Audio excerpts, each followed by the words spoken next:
Defensoría de las Audiencias de Radio Educación. Estamos al aire para escucharte.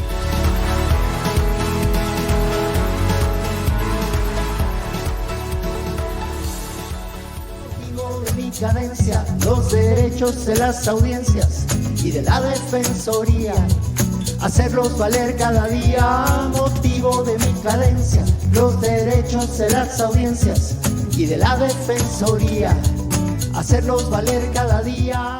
¿Qué tal, amigos? Muy buenas tardes. Amigas, bienvenidos, bienvenidas. Es un placer darles la más cordial bienvenida a una emisión más de la Defensoría de las Audiencias de Radio Educación. Mi nombre es José Ángel Domínguez y esta es una emisión previamente grabada en la que tengo el gusto de acompañar a Natalia Luna, también a la defensora de las audiencias, que es la maestra Ana Cecilia Terrazas. Natalia, te saludo con muchísimo gusto. ¿Qué tal, José Ángel? Enviamos un abrazo virtual, pero muy caluroso a todas nuestras audiencias que nos sintonizan una vez más. Recordarles también que, aunque esta emisión es previamente grabada, ustedes pueden contactarse con nosotros a través de nuestro correo electrónico audienciasre@cultura.gov.mx. Estamos en Twitter como @audienciasre, en Facebook como Defensoría de las Audiencias RE, y también nos pueden escribir un mensaje de texto en WhatsApp en el 55 12 33 29 15. Efectivamente. Bueno, y antes de iniciar esta charla y presentarles a nuestro invitado, los invitamos a escuchar, a descargar y a comentar los 9 programas de una serie que hemos hecho con mucho cariño, que se llama Introducción a los Derechos de las Audiencias y sus Defensorías en México. Si usted escucha estos capítulos, le podemos remitir de manera digital una constancia de escucha que tiene el aval de la Cátedra UNESCO, de la Asociación Mexicana de Defensores de las Audiencias, de la MARC, de Cultura, Derechos Humanos y, por supuesto, esta Defensoría. Se puede dirigir al correo audienciasre@cultura.gov.mx y el micrositio en donde se pueden escuchar bajo demanda estos capítulos es radioeducación.edu.mx/podcast _medio curso _ audiencias. Hasta ahí estamos. Y hoy vamos a platicar de una temática que creo que muchas de nuestras audiencias pueden conectarse con ella porque se ha vuelto en una de las plataformas más comunes de donde consumimos material audiovisual. Estamos hablando de las audiencias en la era de Netflix. Y en este momento aprovecho para saludarte, Ana Cecilia. ¿Cómo estás? Muchísimo gusto, Natalia y José Ángel. Qué bueno que recuerdan esto y saludo también a nuestras audiencias. Tenemos como 2 polos. Por un lado, estamos dando información continua sobre los derechos elementales, cuáles son, cuándo surgieron, llevan pocos años, pero no se conocen aún. Y por otro lado, damos un brinco cuántico al tema que hoy nos convoca con este súper especialista que nos hizo el favor de aceptar la invitación, don David González Hernández, el doctor del ITESO, que ahorita les vamos a decir con más detalle por qué lo invitamos para este programa, porque no hemos acabado de entender cuáles son los derechos de las audiencias a la radiodifusión en México, cuando ya tenemos encima audiencias mucho más jóvenes, frescas, que tienen otro tipo de necesidades, que son las audiencias en la era, digamos, de Netflix, que esa es la mera especialidad del tema de investigación de David González. Te saludamos con muchísimo gusto. ¿Qué tal? Un saludo. Gracias por la invitación. Bueno, y les presentamos con mucho gusto un poco del trabajo y la trayectoria del doctor David González Hernández. Él es profesor, investigador y especialista en temas como el desarrollo de cultura participativa crítica de audiencias masivas y transmediales. Bienvenido. Pues es un placer saludarlo, doctor. Muchas gracias por su tiempo. ¿Diría usted que ha cambiado algo en términos de audiencia en este presente que nos ha tocado vivir? Las cosas son vertiginosas y a lo mejor 10 años atrás no hubiéramos pensado que sucederían las cosas que están sucediendo en este momento. Sí, de acuerdo. Miren, este gran cambio del cual estamos hablando como audiencia obedece básicamente hace 15, 14 años con la emergencia de plataformas digitales. Y estas plataformas pusieron a las audiencias en una nueva condición de ser audiencias. Y yo puedo decir que son 4 razones importantes que han definido la nueva condición de ser audiencia. La primera es de que, si saben, en el debate del siglo anterior estábamos hablando de audiencias entre pasivas, que transitaban a ser activas, se conversaban, si se daban cuenta, si eran críticos.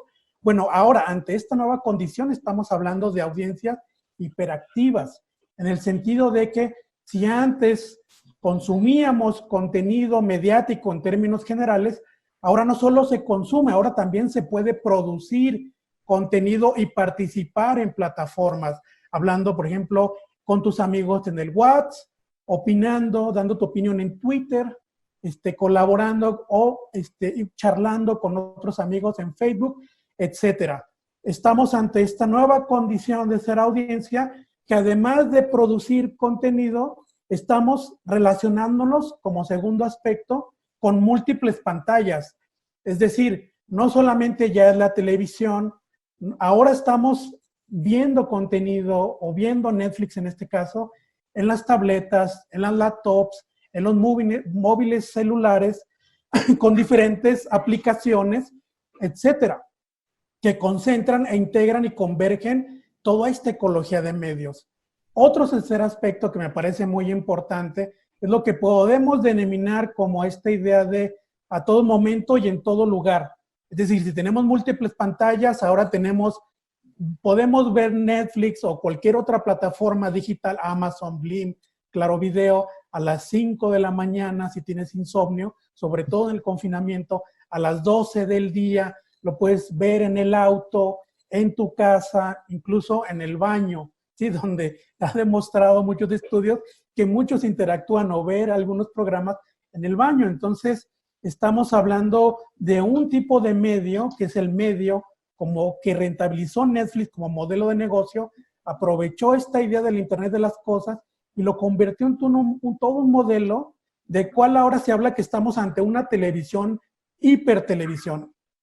Una televisión que podríamos decir bajo esteroides. Y además de que nos hizo, o hay que estas condiciones de ser hiperactivos, de tener múltiples pantallas, de tener a todo momento y en todo lugar, también tenemos una gran diversidad de contenidos. Para bien o para mal, podemos tener como esta idea de que hay mucho contenido, por ejemplo, Netflix en el catálogo en México son 4,500 en el catálogo, 3,000 de ellas son películas, pero entre esa idea, entre esa diversidad también podemos encontrar en el caso de México de tener más de lo mismo y algunos otros tesoros, ¿no? Ante esta idea de que tenemos opción de ver cuando lo queremos ver, pausarlo, regresarlo para verlo otra vez y poder charlar, poder en esta idea de hiperactividad, poder estar buscando en redes mientras estás viendo en Netflix, ¿sí? Por ejemplo, les pongo un caso. Hicimos un estudio el año pasado sobre la serie Luis Miguel, la serie. Sí. Entonces, encontramos a partir de múltiples entrevistas, no solo en Guadalajara, sino también en Guanajuato, que la mayoría de las personas que veían Luis Miguel, la serie, lo hacían mientras chateaban con sus amigos o buscaban contenido, en el sentido sobre todo de buscar o sentirse como detectives de dónde está la mamá de Luis Miguel, o buscar este paralelismo entre lo que veían en cuestiones de ficción, ¿sí? Y si era real según lo que ellos buscaban en diferentes plataformas. Entonces, tenemos una gran inclusión de Netflix. De acuerdo al último encuesta de INEGI, se le denomina de disposición y nuevas tecnologías, 41 millones de mexicanos manejan esta plataforma. Hace 2 años eran 6 millones de suscriptores en Netflix y ahora, debido a la pandemia, aumentó 25 millones. Si pensamos que de esos, que puede ser entre 10 y 12 suscriptores o miembros de esta plataforma, lo multiplicamos por familias, sí tenemos un redondeo de 41 millones de personas interaccionando con Netflix actualmente. Doctor, y yo híjole, me dejaste como muy mal con esta cifra que nos aventaste, pero tú más bien, entiendo que trabajas actualmente temas como el desarrollo de la cultura participativa crítica de audiencias masivas y transmediales. ¿Cómo puede? O sea, es que es apabullante. Si se atropellan los derechos o si se vulneran los derechos humanos de las audiencias a través de la radio y la televisión, pues se enteran, ¿no?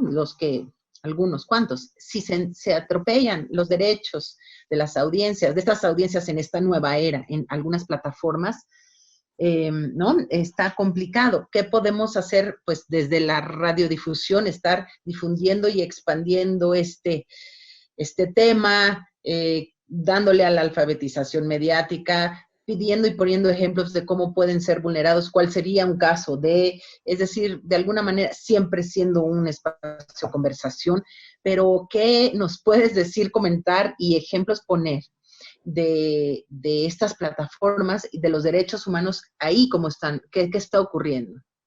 Muy buena pregunta. Mira, para empezar, ha habido un debate a nivel internacional de los que nos dedicamos a la educación para los medios, los alfabetizadores, ante cualquier problema que presentan estos monstruos, estas televisiones bajo esteroides, pues la tarea se la dejan hacia los educadores. Y a veces hemos pensado que no es justo que echen todo el trabajo a los educadores para los medios, cuando lo que hemos abogado es pensar en estrategias estructurales. Por ejemplo, tenemos a Google, tenemos a Amazon, tenemos a Netflix, que son estas industrias digitales antes que contenido, pensemos, o antes que tecnología, pensemos que son industrias. De hecho, cuando se piensa alfabetización, una de las primeras alfabetizaciones es una alfabetización sobre cómo opera su modelo de negocio, cómo opera el nivel de ingeniería en estas plataformas. Ahorita voy a dar un ejemplo, perdón. Pero es una avanzada que puede ser estructural, involucrando al gobierno en cuestión de regulación, en el sentido de proteger los derechos del consumidor, de los públicos, de las audiencias, en pensar también cómo podemos incluir esta agenda en instituciones educativas desde la primaria, secundaria y prepa, porque cuando se piensa en Netflix, sobre todo estamos pensando en jóvenes que son los que más asiduos están visionando contenido Netflix o en otras plataformas utilizando otras aplicaciones. Entonces, y también como los científicos que puedan apoyar con información, diagnósticos, de dónde están los puntos importantes. Por ejemplo, pongo un caso ante este músculo poderoso que puede ser Netflix en México, que opera con esta idea de que la audiencia o el consumidor tiene el control, ¿sí? Tiene esta agencia de poder decidir a qué horas, en qué momento y en qué lugar. Bueno, eso explica una parte de esta ingeniería, porque aunque te dé esta idea de que tienes esta agencia, por lo menos Netflix, ha habido estudios que desde el marketing, desde la economía, están pensando cómo es un tipo de ilusión de, mira, tengo opciones, pero no lo son tantos, porque es un catálogo limitado, donde a partir de tu visionado hay un tipo de algoritmo siguiéndote, rastreando lo que ves, y presentándote las opciones que te pueden gustar. Sin embargo, estas opciones que te pueden gustar son a partir de su producción original. Y por eso decía, como que pensar en Netflix es que buscar a veces más de lo mismo y encontrar algunos tesoros que puedan, en función de contenido, que pueden ser muy aprovechables. Por ejemplo, aunque Netflix como plataforma ofrece programas, las películas de Marta Gadera, Regina Blandón u otro tipo de actores, Omar Chaparro, uno también puede encontrar cosas positivas como Las Tres Muertes de Marisela, por ejemplo, o contenidos como el de Sor Juana Inés de la Cruz, que son buenas producciones, te dan otro sentido de la historia, otro sentido de la explicación de lo que estamos viviendo actualmente. Entonces, estamos como en este tipo de doble movimiento donde hay cosas positivas, pero al momento de cosas positivas, de visionar, se paga un precio. ¿Y cuál es ese precio? Bueno, que hay un tipo de ingeniería que te roba datos, que incluso te vigila, por eso están estas letras chiquitas en las aplicaciones, y uno está pensando de que tiene cierto poder de decisión y de opción ante tanta diversidad de contenidos, que sí lo es cierto, pero se paga un precio por ello. Ahora, doctor David, aquí incluso, señalamos cómo en esta ingeniería que tiene Netflix en el algoritmo, incluso diseñan pósters o imágenes específicas del qué serie te van a presentar, que no, aunque sea la misma serie para mí, para Ana Cecilia y José Ángel, nos van a aparecer imágenes diferentes porque está también basado en las búsquedas, en lo que hemos consumido o no. Entonces, bueno, ya desde ahí, por supuesto que nos seguimos espantando. Yo me siento de repente como ir a un buffet, ¿no? Con Netflix, o sea, es lo que hay y es si quieres, ¿no? Entonces parece que hay diversidad, pero no tienes de dónde más pedir algo más personalizado. Sin embargo, entonces, en ese sentido, yo como audiencia, porque aquí en este espacio siempre invitamos a que sean participativas y les damos mecanismos del cómo hacer valer sus derechos, ¿cómo aplica esto realmente con Netflix? ¿Existen como tal también en algún momento los mecanismos para que conozcan que son sujetos de derechos, incluso consumiendo en un medio privado como Netflix? Es muy difícil, mira, esta es la parte donde uno establece un tipo de membresía con estas plataformas, pero en la letra chiquita estamos aceptando que hay un tercer partido, una tercera entidad que va a estar ahí presente mientras visionamos. Entonces, esta tercera entidad, que puede ser un servicio de seguimiento, de vigilancia, ante lo que tú estás viendo, permanece fuera de tu visibilidad al momento de ver los programas. Lo que se puede hacer es igual, como decía hace poco, no solamente es dejarle la tarea a los profesores o también involucrar al gobierno para que regule protegiendo los derechos del consumidor, pero también estar más conscientes desde el hogar. ¿Qué se puede hacer desde el hogar? Pues preguntarse, es como de las primeras cuestiones, preguntarse qué es lo que se ve, qué están proponiendo en cuanto a contenido, qué tipo de modelo de negocio y de ingeniería hay para hacer visible estas operaciones de la interfaz. Entonces, una de las primeras recomendaciones de los educadores para los medios es nunca ver o tratar de ver estos tipos de programaciones con otras personas para que estén charlando de lo que ven y qué perciben, qué no perciben, no solamente los contenidos, sino del cómo opera Netflix en su hogar. Otra cuestión es pues poner distancia, tratar de charlar y llevar a un tipo de crítica de lo que se está viendo, porque aunque dije al principio que somos audiencias hiperactivas por estas nuevas condiciones, eso no significa que seamos más críticos como audiencias hiperactivas. Esto implica un trabajo de conversar, de poner distancia, de platicar con tus pares, con tus papás, con tus amigos sobre lo que se ve. Y solo conversando y dándose cuenta de cosas que otra persona no se da cuenta, podemos poner distancia y ser más críticos ante eso. Sin embargo, ante estas nuevas compañías que son transnacionales y que obedecen a diferentes regulaciones, tanto en Estados Unidos como Europa, donde hay otro tipo de regulaciones, incluso que se han dejado en pausa por la pandemia, pero estaba en la agenda ya regular esta cuestión de no solamente Netflix, sino Amazon Prime, Blim, Claro Video, en este país no está en la agenda, no se ve el peligro como tal y seguimos dejando la tarea, la responsabilidad en el hogar, cuando también estas compañías deben de tener ese tipo de responsabilidad. Lo que ellos tienen es el tipo de control. Nosotros no tenemos como audiencias este tipo de control, pero sí nos dejan la responsabilidad de ser críticos, de poner distancia, de estar más atentos al momento de utilizar estas aplicaciones en nuestra televisión, la computadora, laptop, tabletas y teléfonos móviles. Muy bien, doctor. Entonces, yo alguna vez tuvimos en este programa un especialista, maestro de maestros de los derechos humanos, y decía, es muy fácil, no se preocupen en aprenderse cuáles son los 36, los 29, los millones de derechos humanos. Cuando ustedes sientan que son, o presientan o intuyan, o les duela algo en términos personales, como que presientan que sean vulnerados sus derechos humanos, lo más probable es que sí haya ocurrido esto. ¿Qué más cómo podemos detectar si están siendo vulnerados nuestros derechos humanos ante los medios? Pues bueno, hay que estar conscientes de que estas compañías responden a intereses transnacionales y debemos de pensar como público, como audiencias, hasta nos podemos organizar de cuáles son los tipos de intereses que nos corresponden a nosotros como audiencias mexicanas, que a lo mejor no obedecen a los intereses de estas compañías transnacionales. En este sentido, ha cambiado la condición de tener una televisión nacional, como pudo ser Televisa, TV Azteca, donde sí había desde estas asociaciones como AMEDI, principios o regulaciones para que cambiaran su relación con las audiencias, ahora estamos más erosionados y podemos sentirnos sin poder porque estas compañías no solamente son a nivel nacional, sino transnacional.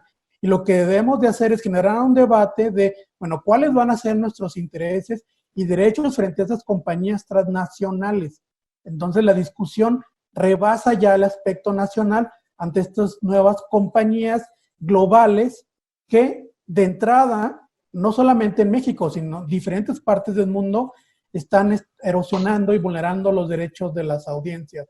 Y ante eso, pues solo queda la organización meter iniciativas para poder regular lo que se puede regular, aunque es un tanto complejo porque nosotros estamos pagando por ese servicio, pero el servicio que según suponemos que es para ver contenido, pues pagamos un precio mucho mayor de acuerdo a esta interfaz y algoritmo. Y al final de cuentas tenemos que darnos cuenta de los valores que están también de fondo de estas compañías, porque esta idea de que nos dan esta opción, que sí, en algún caso puedes sentirte más con tipo de libertad, esta es un tipo de ilusión en el sentido de que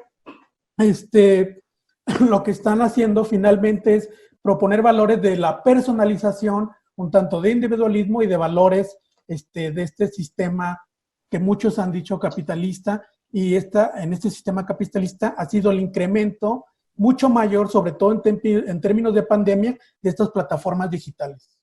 Pues vaya que está complejo ese panorama, se han construido inequidades de manera vertiginosa, y aunque las audiencias están hipermediatizadas y trabajando, esas inequidades entre las empresas, los productores de contenidos que somos los ciudadanos también, y ahí hay el Estado, pero también están los medios públicos. ¿Qué pasa ahí con los medios públicos? Tenemos un minutito, doctor. Gracias por su tiempo. Gracias a ustedes. Mira, efectivamente, el confinamiento hizo presente y visible la brecha digital. No todos tienen este acceso.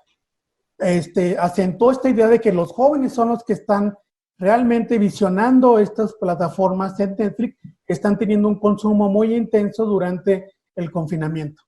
Bueno, pues sin duda nos gustaría que nuevamente en otra ocasión pudiera regresar y platicar para seguir ahondando en cómo entonces se configuran los derechos de las audiencias ante plataformas, en este caso como Netflix. Muchas gracias nuevamente, doctor David González Hernández, profesor, investigador y especialista. Muchas Maestra, gracias. Adelante, gracias. Maestra Ana Cecilia Terrazas, ¿cómo despedimos el programa? Pues con un poco de miedo y susto, porque sí está fuerte, pero yo creo, como el doctor dice, también hay que estar muy pendientes de nuestros derechos humanos, en donde sea, ¿no? Conversarlo, socializarlo, también atenderlo. Esta invitación y este programa fue parte de esta misión. Entonces, pues muchísimas gracias, doctor, y a nuestras audiencias decirles que estén pendientes. Efectivamente, y que aquí hay oídos abiertos, digamos, a sus demandas, a sus peticiones, a sus opiniones, desde luego. El correo electrónico es audienciasre@cultura.gov.mx. Estamos en Twitter como @audienciasre, en Facebook, Defensoría de las Audiencias RE, y un número de WhatsApp para sus mensajes, 55 12 33 29 15. Nos escuchamos el próximo miércoles en punto de las 17 horas. Gracias a nombre de todo el equipo, a Mari Carmen García, Alma Lilia Martínez, Ana Cecilia Terrazas, José Ángel Domínguez, Natalia Luna y Mario Ledesma. Sin confusión distinguir publicidad e información, distintas de la opinión, tu derecho es saber y elegir. El radio eléctrico espacio de todos es y para todos. Se puede decir de mil modos, hablemos de nuestros derechos y ahora nos toca a todos que pasen del dicho al hecho. Motivo de mi cadencia, los derechos de las audiencias y de la defensoría, hacerlos valer cada día. Motivo de mi cadencia, los derechos de las audiencias y de la defensoría, hacerlos valer cada día. Motivo de mi cadencia, los derechos de las audiencias y de la defensoría, hacerlos valer cada día.